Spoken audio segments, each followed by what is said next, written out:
So what's up my YouTube family, I hope हमारे जैसे बेकारी तो बिल्कुल नहीं होंगे। और आज हम सारे 2 फुट 4 इंच एक साथ चल करने की सोच ही रहे थे कि पहला नमूना हमें मिल गया। ये रहा हमारा पहला 2 फुटिया नमूना। शर्मा गई का। इतिहास गवाह है कि जब जब इसने अपनी नाक खुजलाई है तब तब इसके व्यवहार में एक अलग सा बदलाव देखने को मिला है। तो चलिए प्रोमो अभी देख लेते हैं, पिक्चर किसी और दिन देख लेंगे।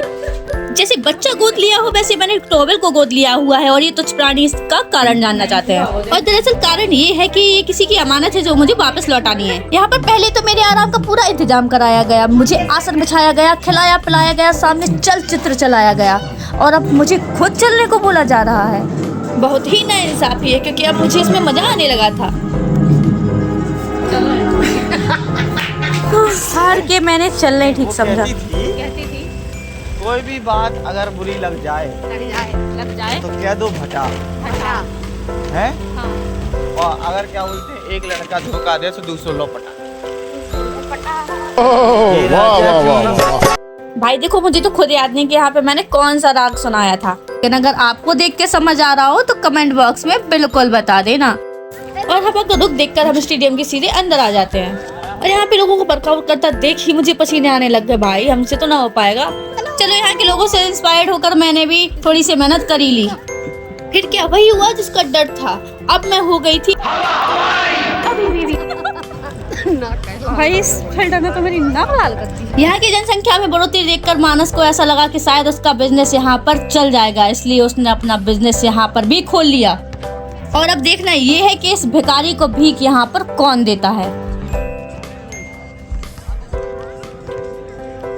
और फिर हुआ ये कि इस भिखारी को यहाँ पर भी किसी ने नहीं पूछा और फिर बेचारे ने थक हार के अपना बिजनेस वहीं बंद कर दिया। और फिर हम बैठे ही थे कि उड़ता रोबोट जमीन पर आ गया जिससे महात्मा का ध्यान भंग हो गया और सारी पतंगे यहाँ पर बैठकर ये सोच रही थी कि क्या मांझा इतना नाजुक था जो उन्हें उड़ाकर यहाँ ले आया। क्या वो उड़कर अंबानी के घर नहीं जा सकती थी? और यकीन मानो टॉवेल ने आज हर कदम पर साथ दिया है। काश तुम भी दे पाते। क्या हुआ बैठे ही तो कुछ नहीं कर दिया। क्या बात कर रहे बाबा। और अब ये लड़की आज वर्ल्ड रिकॉर्ड बना के रहेगी, देखना तुम। मैं ना कहती थी अपना जग्गू हीरा हीरा, लेकिन तुमने तो मेरी एक भी ना सुनी। तुमने उसकी मेहनत और बढ़ा दी। ये तो ऊपर जाके आराम से बैठे, लेकिन मेरा तो ऊपर जाने में दिल रो रहा है ना भाई। अब भला कैसे देखूं मैं ये? हमारी तो किस्मत में ही नहीं है भाई। बूढ़े हो गए, पता है इस चक्कर में बूढ़े हो गए हम, बाल सफेद हो गए हमारे टेंशन की वजह से। फिर क्या था भाई, हम भी सच्चे दोस्त हैं। आज तो जग्गू को उसकी टेंशन से आजाद करके ही रहेंगे। प्रेमी जोड़ा तो यहाँ से चला भी गया, लेकिन हम अब भी उसी के बारे में सोच रहे हैं। पता नहीं लगता तो नहीं है। अब तुम्हें विश्वास नहीं, हमें तो लग रहा है। वहाँ से पूरी बॉडी लैंग्वेज समझ लेते हम। खैर दोस्त तो बहुत अच्छे हैं, भगवान ऐसे दोस्त सभी को दे, क्योंकि यहाँ पर पैसे कौन देगा, नहीं पैसे तो मैं ही दूंगा चल रहा था।